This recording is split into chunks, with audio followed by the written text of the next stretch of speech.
or promise ring. So what I think is he wants to break this promise. I do not. You break, you buy. False. False, false, false. It is a sad day indeed. I meant to keep that ring forever because it was a promise. But I am extremely sad. Sorry, honey. I'm so sorry. And here we are at the car looking for the ring that belongs on this finger. You can see the tan line. F, my life.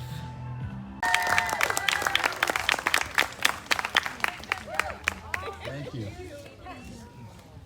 Yeah, the first thing I wanted to say is how proud Heba and I are of our daughter. You know, it's often said that when parents get older, after you've raised your children, and the tables kind of turn, and the kids return the favor and start parenting the parents. That's what's kind of happened in our household, especially when it comes to eating.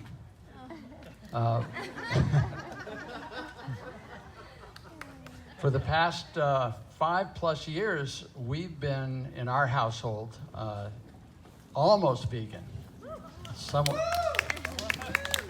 Piper's not really happy that the word almost is there, but we took on a challenge that she gave us back then, and you know, basically I felt, and Heba thought, let's be open-minded, and you know, let's give it a try. And after a week, we kind of kept with it, and Piper educated us about a lot of things, not only about, you know, the value of the food, but primarily, and that's what the reason that we really adopted, was animal kindness. And you know, there's nobody that's kinder to animals than Piper. And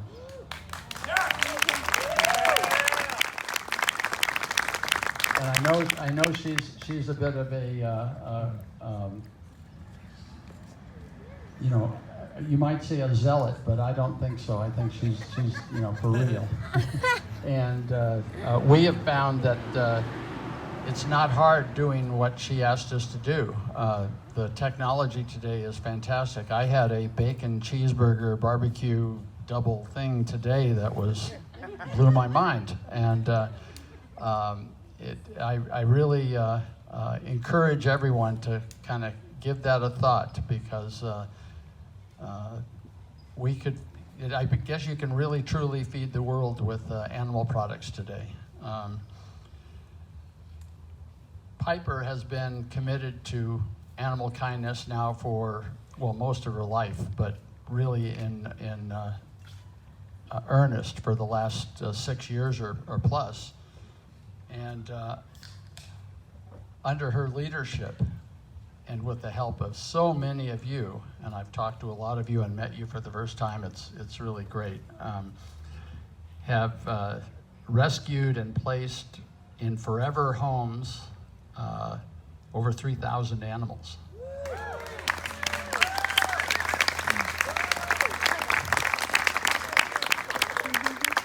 And I know many of you, like myself, follow her on Facebook, and we get, you know, basically, the stories are so engaging that we get every week.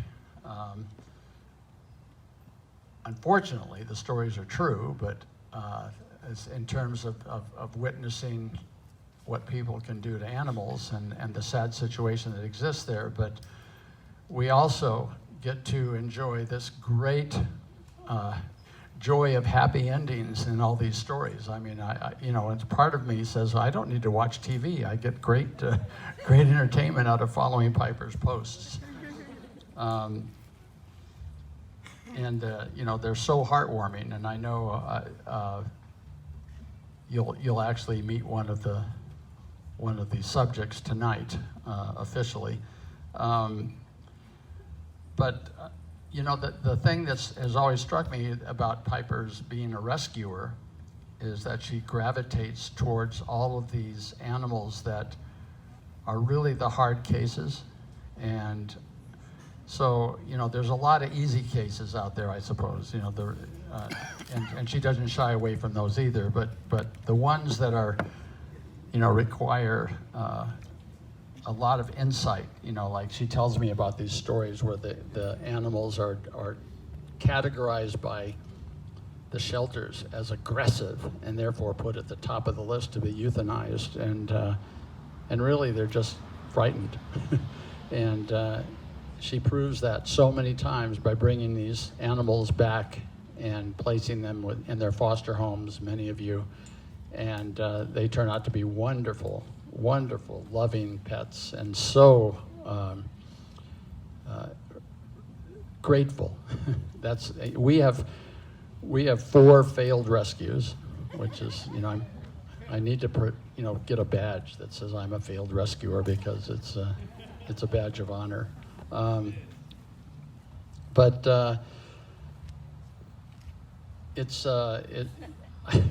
I've told Piper, I said, you're doing so much good, I need to stay close to you so I can like hitchhike a ride to heaven. But I'm obviously, we're very proud of her. We're very proud of all of you for helping out and playing your part.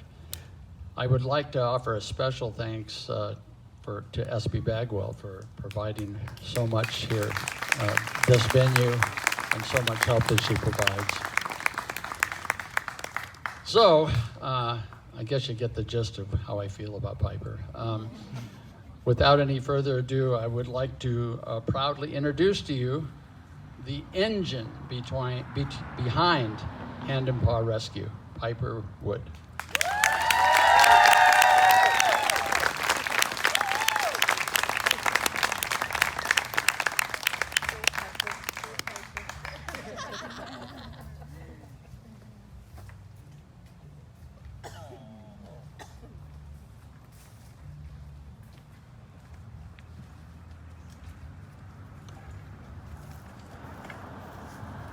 Thank you. That made me emotional. Now I'm gonna cry. If that happens, just someone come up here and punch me in the face.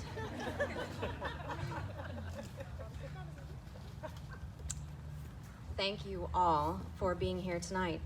You represent everything great about what it is that we do at Hand and Paw.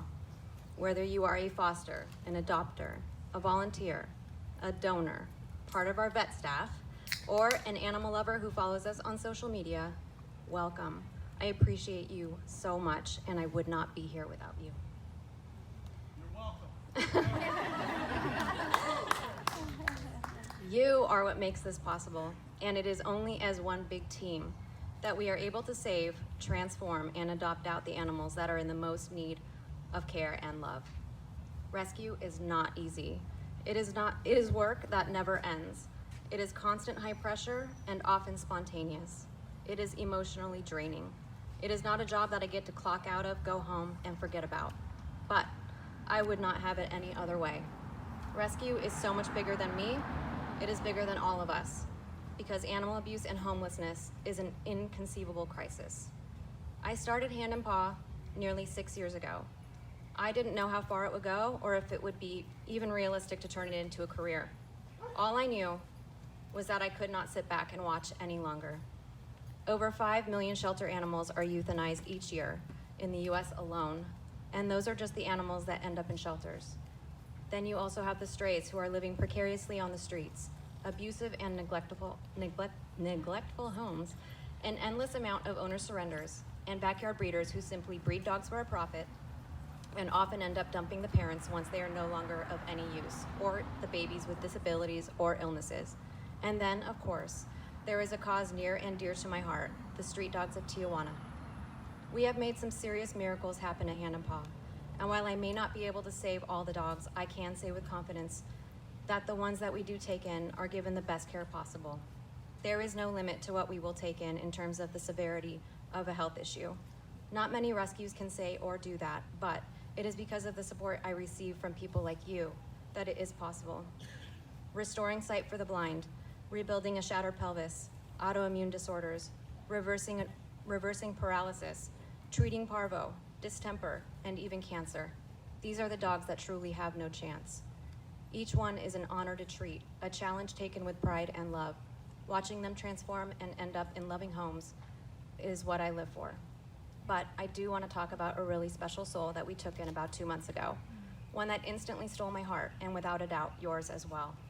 You've probably seen him walking around tonight, looking fly as hell. And he has become a little celebrity with a pretty compelling story. His name is Jack.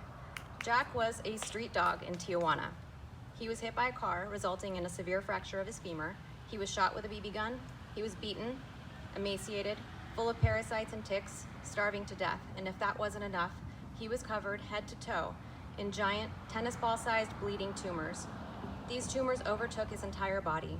He could barely see, he couldn't hear, his mouth would bleed when he ate, his trachea was nearly closed up, causing respiratory distress, and even his urinary flow was disrupted. So one evening, as I was lying in bed, I received a desperate plea on a private message on Instagram from a girl, hi Jack, from a girl who lives in Tijuana. She had picked Jack up off the streets to help him. However, she did not have the financial means to get him treated. She did take him into her care, trying to do the best she could. But he steadily worsened, his tumors growing more and more by the day.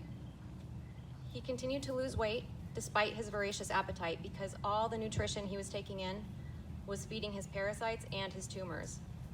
I gasped when I saw his photos. I had seen a lot of bad situations in rescue, but I had never seen anything so horrific. So I immediately responded to her and told her that he needed to come here as soon as possible. Less than 12 hours later, he was here. The moment I met him, I could not hold back the tears. I had never seen anything like it in my life. I sat in my car and I cried for a while next to him, while he just stared at me and he was smiling at me. I knew at that moment that this was the most special soul I had ever met. I took him over to Dr. Z.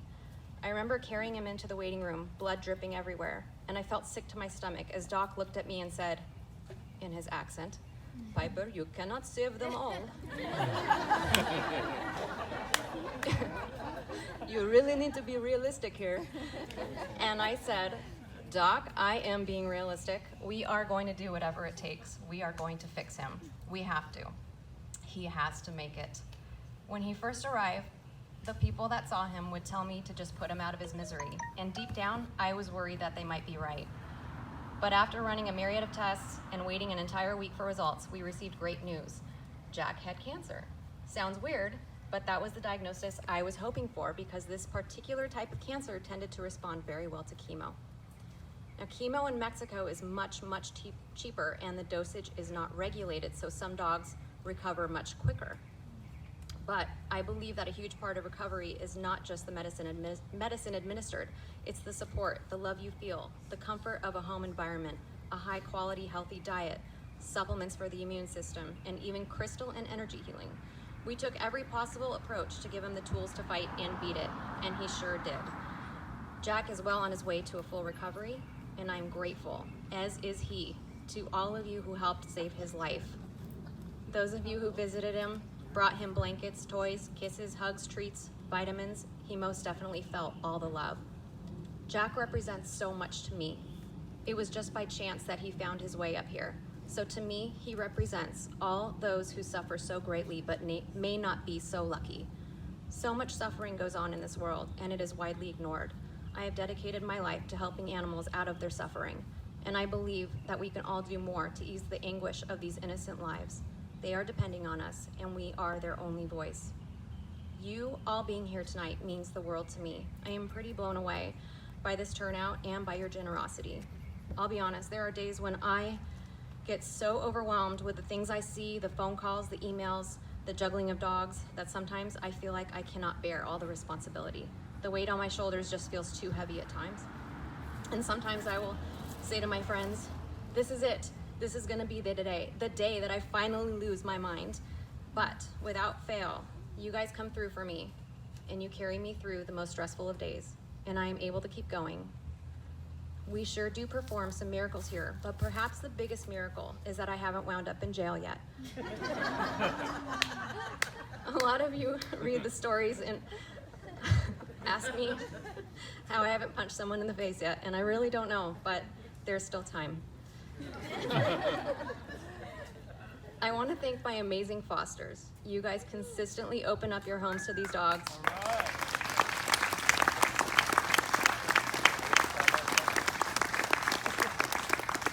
These dogs so badly need your love and your guidance as they get ready for their new families.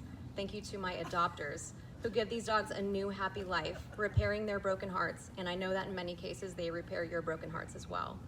Thank you to the incredible staff at Doherty Zusa Animal Hospital for putting up with my antics every single day.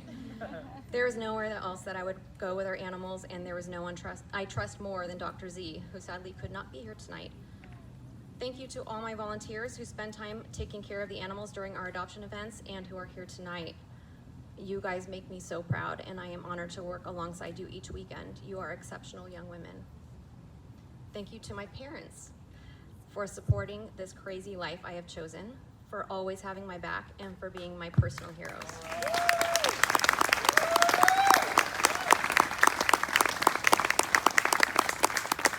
Thank you to the love of my life, Eric, for bringing me so much happiness, balance, and a new standard of cleanliness in our home. I know it wasn't easy for you to come into this whirlwind life of saving animals, but I am eternally grateful that you have. Thank you to Miss Bridget Moyer. Where are you at, Bridget? Bridget is our new vice president.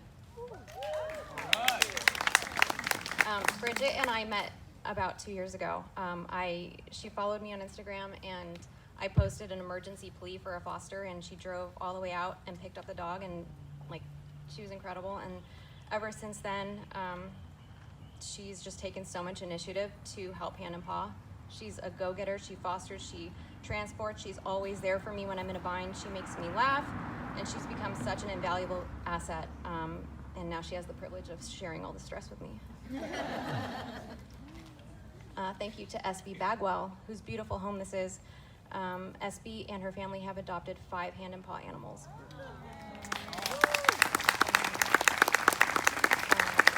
SB adopted one of our distemper survivors from Tijuana with a broken leg, named Joaquin, who she named Calvin. She recently adopted 3 kittens, and she also her daughter adopted Albert Einstein, who recently had his eye removed. Yeah. Her generosity and kindness over these years constantly shocks me.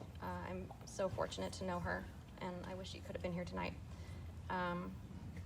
Thank you to everyone who helped me organize this evening, but an extra special thank you to Bridget, Kelly Nardoni, SB, Amanda, Eric, my BB Vanessa, and her husband JW, and my parents. I could not have pulled this off without your organizational skills and all your legwork. Thank you to Adult Karate for playing tonight. I really appreciate I love your music so much. Thank you to your vegan friend and One Veg World for doing all this awesome food.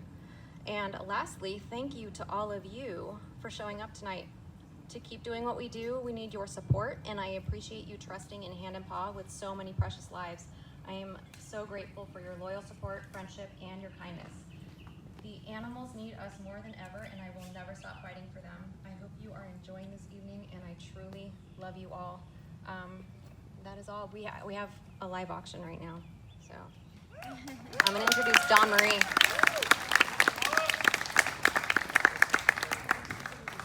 So last September, I don't know if you remember, we had a little parvo survivor named Skylar, but it took a really long time to get her well. I had to syringe feed her like every 2 hours for weeks. And so